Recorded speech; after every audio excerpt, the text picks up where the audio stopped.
Le fait de pratiquer un sport de combat m'a sauvé la vie et pourra absolument sauver la tienne également. Tu n'es pas en dépression, ta vie n'est pas en lambeaux, tu as juste besoin de te faire frapper dans le visage ou de frapper quelqu'un dans le visage. Yo tout le monde, ici Aliou de la zone et on se retrouve dans une nouvelle vidéo dans laquelle, comme je viens de te l'expliquer, je vais t'expliquer pourquoi est-ce que selon moi, le fait de pratiquer un sport de combat pourrait absolument changer tous les aspects de ta vie et te rendre bien plus heureux. Comme tu peux le voir, ça c'est le premier épisode d'un nouveau concept que j'ai en tête qui va s'appeler tout simplement l'édito, dans lequel je vais tout simplement vous parler de quelques sujets qui me prennent vraiment à cœur. Ils vont pas être totalement liés à une analyse technique du MMA ou quoi que ce soit, mais ça va peut-être plus être des sujets un petit peu plus liés au style de vie en rapport avec le MMA et peut-être la création de contenu ou quoi que ce soit. Alors, vu que c'est un tout nouveau concept, il faut absolument que je connaisse ton avis par rapport à cela pour que je puisse savoir si c'est un concept que je devrais continuer ou si vous appréciez pas du tout pour que je puisse savoir si c'est un concept que je dois arrêter. Alors, n'hésitez vraiment pas de me dire votre avis le plus direct par rapport à cela dans les commentaires et on pourrait avoir une petite conversation par rapport à cela. N'hésitez pas non plus à me partager votre expérience par rapport au sport de combat et dites-moi quel sport de combat vous pratiquez dans les commentaires. Ça pourrait être intéressant et super bien pour le référencement. Comme d'habitude également, n'oubliez pas de vous abonner à la zone, liker cette vidéo si elle vous a plu et de la partager à quelqu'un qui selon vous, il devrait commencer les sports de combat. Alors on va commencer dans 3, 2, 1, let's go. L'être humain est fait pour se battre, pour se défendre. Depuis la nuit des temps, ça a toujours été comme ça. On n'a pas été programmé, on n'est pas né pour rester sur nos téléphones et scroller toute la journée. On n'est littéralement pas né pour être dans le confort total. Je le fais pas souvent, mais il va falloir que je fasse quelques apartés avant que l'on aille plus loin pour que tu puisses vraiment tirer le plus de choses possible de cette vidéo. Tout d'abord, comme je viens de le dire, je le fais pas très souvent parce que j'ai l'impression de flexer quand je dis ça, mais je pratique des sports de combat depuis vraiment très longtemps. La première fois que je suis entré dans une salle de boxe, ça va bientôt faire 10 ans parce que c'était en 2017. Et bien sûr, je vais pas venir m'asseoir devant cette caméra et te mentir. Je vais pas te dire que ça va quasiment faire 10 ans que je m'entraîne quasiment chaque jour de manière super régulière. Non, j'étais très on and off. J'allais venir m'entraîner. Après, je m'entraîne pas pendant 4-5 mois. Après, je reviens. Ça fait vraiment que 3 ans que je m'entraîne de manière super régulière et super disciplinée. Mais c'est vraiment beau que tu saches quand même que je sais de quoi je parle. Le deuxième aparté revient au fait que dans cette vidéo, on va plus se concentrer sur les sports de combat, axés sur le striking. Pas que j'aime pas le jiu-jitsu ou le grappling ou quoi que ce soit, mais juste que personnellement, j'ai vraiment beaucoup plus pratiqué des sports de combat axés sur le striking et je mets vraiment beaucoup d'emphase sur les sparring, sur le fait de, à la fin d'une séance, partir et littéralement devoir avoir à te battre contre quelqu'un. C'est vraiment de ça qu'on va plus parler dans cette vidéo. Après, je sais que dans le jiu-jitsu également, il y a du sparring, mais comme je viens de te le dire, je suis pas la personne la plus expérimentée en jiu-jitsu jusqu'à présent. Je ne suis qu'une ceinture blanche. Lorsque tu demandes à Dana White pourquoi est-ce que le MMA et l'UFC en général, ça fonctionne aussi bien et que ça vend aussi bien, il va te répondre que ça vient tout simplement de ce besoin primal que l'on a en tant qu'être humain et particulièrement en tant qu'homme. Ce besoin primal de violence que l'on a, ce besoin primal que l'on a de se battre qui sommeille à l'intérieur de nous. La preuve selon lui, c'est tout simplement le fait que si, disons, en ce moment tu es en train de regarder cette vidéo, imagine que tu entends beaucoup de bruit et que tu vois qu'il y a 2 personnes qui sont en train de se battre en dehors de chez toi. Qu'est-ce que tu vas faire? Tu vas être très curieux par rapport à cela et bien évidemment que tu vas regarder par la fenêtre pour regarder ce combat. Et ça en revient tout simplement à un besoin primal que l'on a à l'intérieur de nous qui est ce besoin de combat, ce besoin d'exprimer une certaine violence, particulièrement lorsque l'on est des hommes. Et dans cette vidéo, je vais vraiment plus me focaliser sur les hommes parce que déjà, je suis un homme. En plus de ça, parce que je connais mon audience, elle est majoritairement composée d'hommes. Alors, on va vraiment plus parler par rapport aux hommes. En tant qu'homme, tu as ce besoin et tu ne peux pas le refouler. Je sais que la société, elle nous pousse un petit peu à essayer de refouler ce besoin que l'on a d'exprimer de la violence et on essaye de le taxer de masculinité toxique, on essaye de le taxer de quelque chose de mal que l'on a, alors que c'est juste quelque chose de naturel, c'est quelque chose qui est à l'intérieur de nous. Maintenant, le truc, c'est qu'il faut que tu saches à quel moment est-ce que tu dois être en mesure de pouvoir exprimer ce besoin que tu as en toi, que tu dois pouvoir exprimer cette certaine violence que tu as en toi. Bien évidemment que si tu es une personne qui n'a absolument aucun moyen de canaliser ce besoin de violence que tu as en toi, bien sûr que tu vas le sortir à les super mauvais moments, bien sûr que tu vas le sortir dans les pires occasions possibles et c'est la raison pour laquelle la majeure partie du temps, lorsque tu vas voir des gens qui vont commettre des crimes horribles, ce sera très souvent des personnes qui ne pratiquent absolument aucun sport et en plus de ça, aucun sport de combat. Après, bien sûr, je sais que l'on a également des psychopathes dans les sports de combat, mais des psychopathes, il y en a absolument partout. Tu te rappelles, au début de la vidéo, je t'avais dit que les sports de combat, ils ont littéralement changé la vie, ils ont changé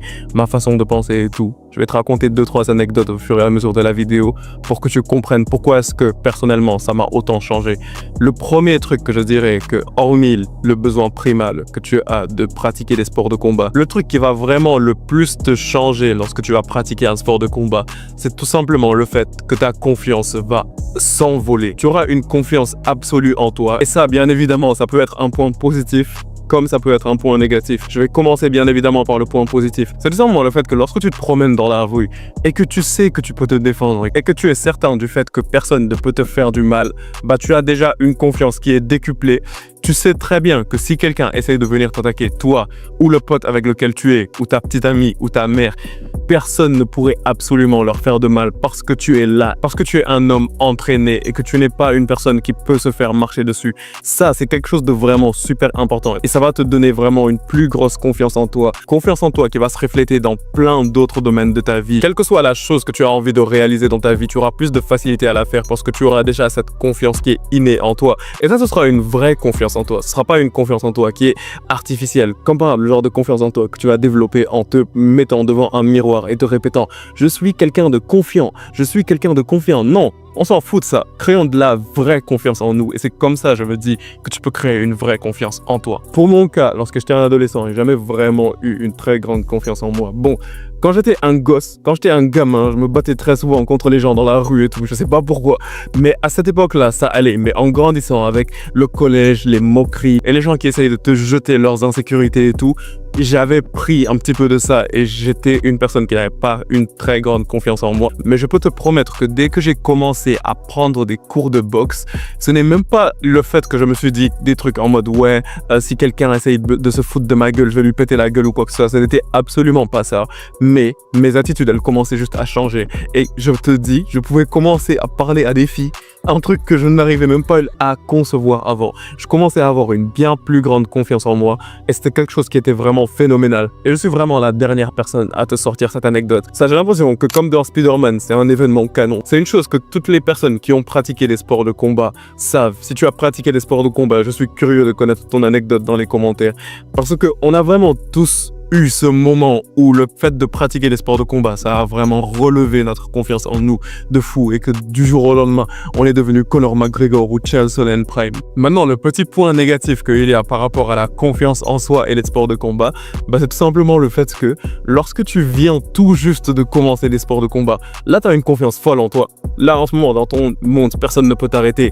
Là, t'es la personne la plus forte au monde, alors que t'as littéralement fait que 2 séances. Là, tu sais à peine comment aligner un jab et un cross, mais selon toi, t'es vraiment devenu Floyd Mayweather à son prime. Et du coup, là, ce que tu as, c'est pas vraiment de la confiance, mais c'est juste de l'arrogance.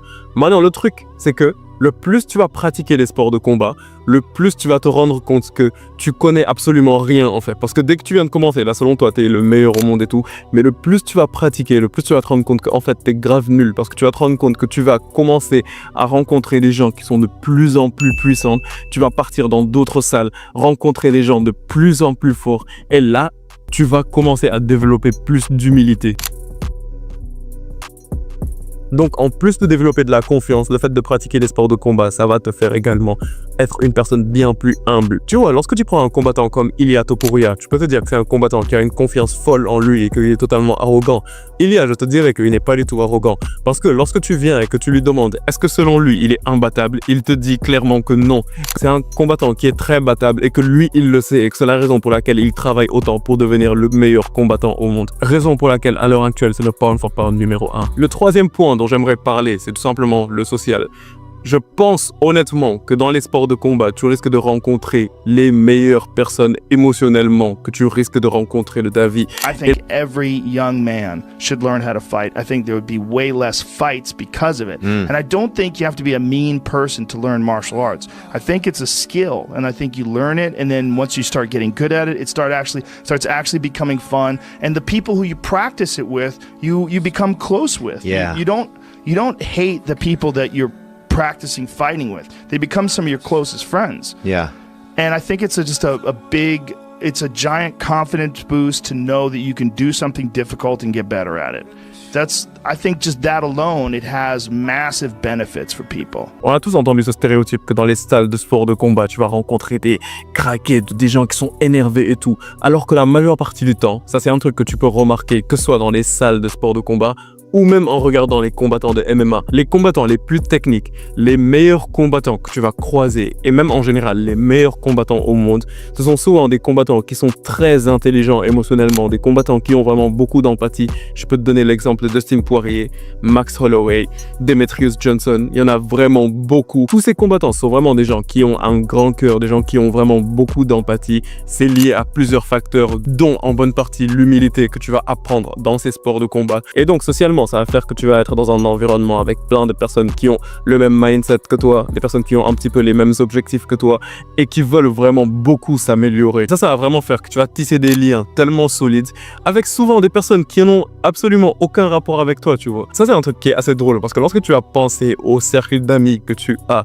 qui sont liés à la salle dans laquelle tu t'entraînes, tu te rends compte que c'est un truc qui n'a absolument aucune logique. Tu vas traîner avec un vieux de 35 ans qui a 2 enfants, tu vas traîner avec un jeune de 19 ans qui vient tout juste d'avoir le bac et qui a la fougue, et je sais pas, ça va juste être super drôle. Vous allez avoir des cercles d'amis qui sont très variés, tu vois, ça va te permettre d'ouvrir ton esprit sur plein de domaines et tu vas vraiment devenir juste beaucoup plus intelligent émotionnellement. En tout cas, c'est pas pour tirer des balles ou pour essayer de rabaisser qui que ce soit, mais de par mon expérience personnelle, j'ai eu des relations bien plus intéressantes et bien plus profondes avec des personnes que j'ai rencontrées dans des salles de sport que dans des endroits comme des boîtes de nuit. You recognize that anytime I was in the gym, I was happy.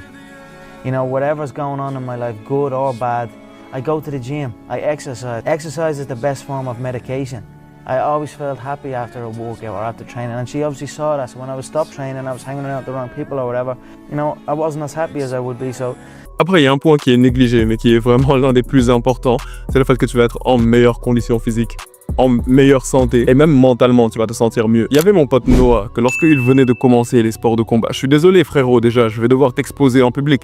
T'inquiète, je vais pas montrer les photos à tout le monde, parce que sinon, je sais que ça va mal finir pour toi. Mais le seul truc que je voulais dire, c'était tout simplement que j'avais ce pote qui était gros de base lorsqu'il venait de commencer les sports de combat, mais que le simple fait de s'entraîner pendant environ 2 ans en MMA en général, ça l'a rendu fit. Et maintenant, aujourd'hui, il est tellement fit qu'il prépare un combat que je sais qu'il va gagner en septembre parce que c'est littéralement le GOAT. Et je pense qu'on va terminer cette vidéo pour parler de l'aspect santé mentale. Et par rapport à l'aspect de la santé mentale, je sais qu'il y a déjà des centaines d'études qui ont déjà été faites par rapport à ce sujet. Tu peux demander à Google ou à ChatGPT, bien évidemment, qui vont te sortir toutes ces études. Mais c'est ma chaîne, donc je pense que ça pourrait être intéressant que je vous raconte juste peut-être quelques de mes petites anecdotes pour que tu puisses comprendre à quel point le fait de pratiquer les sports de combat, ça a sauvé ma santé mentale, non mais à un point qui était juste phénoménal. Déjà, il y a le fait que, comme j'étais en train de te l'expliquer, il y a 10 ans, je me sentais super mal dans ma peau. Et je pense que ça peut être normal lorsque tu es un adolescent de te sentir aussi mal dans ta peau. Si tu es un adolescent, tu comprends très probablement la sensation dont je suis en train de parler. Tu te fais influencer par les réseaux sociaux, tu vois des corps parfaits, tu te demandes pourquoi est-ce que t'es pas comme ça, tu te demandes pourquoi est-ce que le niveau de vie que certaines personnes ont, tu ne l'as pas. Tu te sens vraiment très mal dans ta peau. Et pire, lorsque tu pars au collège, très souvent, on se fout de ta gueule et on se moque de toi et tout. Tu te sens pas bien. Maintenant, le truc, c'est que c'est exactement ça que je vivais. Mais comme je viens de te le dire, je me suis juste inscrit dans une salle de boxe. Et même au passage, ça, c'était les premiers gants que j'avais. J'ai ramené mes premiers gants.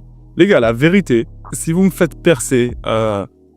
Non, pour ça, faudrait vraiment que vous me fassiez vraiment percer. Si, disons, ouais, je vais être ambitieux. Si vous me faites monter à 10 000 abonnés, la vérité, j'envoie mes premiers gants à un abonné, n'importe lequel. Je vais peut-être faire un tirage au sort, je sais pas, mais genre, je vous donne ça en cadeau. Surtout qu'ils sont encore en bon état, là, donc je vois. Il y a juste un petit peu de sable dessus. Mais en tout cas, comme j'étais en train de dire, c'était vraiment quelque chose qui avait changé ma vie. Ça m'a vraiment donné beaucoup plus de confiance en moi. Et en plus de ça, lorsque tu pars de l'autre côté du spectre, parce que moi j'étais quelqu'un qui avait absolument aucune confiance en moi. Lorsque tu pars de l'autre côté du spectre et que tu regardes les personnes qui étaient vraiment arrogantes et violentes et qui avaient vraiment beaucoup d'agressivité que j'ai eu à connaître pendant cette période. Et parfois même jusqu'à présent, je rencontre des personnes comme ça dans la salle où je m'entraîne. Souvent, ce genre d'adolescents, c'est-à-dire les harceleurs et tout ça, sont juste des personnes qui ont besoin un petit peu de canaliser leur agressivité, des personnes qui ont besoin de canaliser leur violence. Et t'inquiète, à la salle, tu vas vraiment pouvoir te libérer, tu vas pouvoir donner toute ton énergie et les gens vont te rendre humble également, tu vois. So I get kicked out and then I start training like ninth grade, I started training, and then dude, like, I realized I wasn't a racist, I was just angry, you know? So like when I train, it gives me tools to process it, but like if it wasn't fighting, bro, I'd be in jail. Like it's not like, I mean, I'll never forget, dude. I always tell people the first day I trained, I got the shit kicked out of me, covered in blood, bro. Like, first moment in my life I ever felt happiness. First moment in my fucking life I ever felt happiness. And shit kicked out of me. Du coup, ça veut dire que peu importe le domaine de confiance en toi que tu as, c'est inéluctable. Le fait de rentrer dans les sports de combat, ça va juste te transformer en une meilleure personne. Et si tu te souviens bien, au début de la vidéo, je t'avais dit que le fait de pratiquer les sports de combat, ça va sauver ta dépression. Pourquoi est-ce que je dis ça? Parce que ça a sauvé ma dépression à moi. Et des épisodes de dépression, j'en ai eu plusieurs. Je vais pas venir te mentir devant cette caméra et te dire que ouais, étant donné que je pratique des sports de combat, je n'ai jamais connu ça. Bien sûr que j'ai connu des épisodes très sombres de dépression et bien évidemment, je vais pas venir exposer ma vie dans cette vidéo, je vais pas venir raconter exactement tous les trucs qui me sont arrivés, mais il m'était arrivé certains trucs, particulièrement cette année-ci et particulièrement en janvier de 2025. Je sais pas si tu peux regarder les vidéos que je sortais à cette époque-là, mais je n'avais pas du tout l'air heureux. Mais le truc, c'est que lorsque j'en étais à cette période de ma vie, je me sentais pas très bien, j'avais pas envie de sortir de chez moi. Honnêtement, sortir de chez moi, même c'est une grande chose, mais j'avais même pas envie de sortir du lit, tu vois.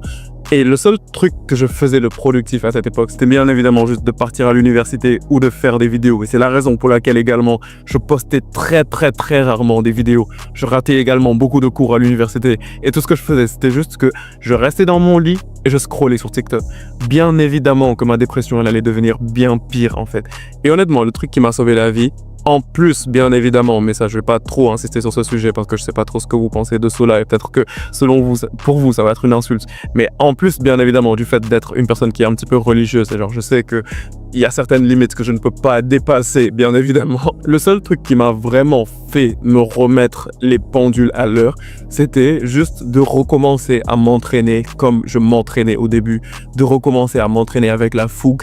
Et c'est à cette période-là particulièrement que j'ai voulu commencer quelque chose de nouveau et donc que je me suis inscrit au Jiu-Jitsu parce que, comme tu le sais, je fais du MMA depuis bientôt 2 ans, j'ai fait du Muay Thai, kickboxing, boxe et tout, mais j'avais besoin de quelque chose de nouveau, tu vois. Donc c'est la raison pour laquelle je me suis inscrit au Jiu-Jitsu et que je me suis fixé comme objectif de partir quasiment chaque jour ou chaque 2 jours jusqu'à ce que j'obtienne ma ceinture bleue. Et maintenant que j'y pense, ça, j'ai l'impression que c'est une super bonne histoire pour une série de vlogs.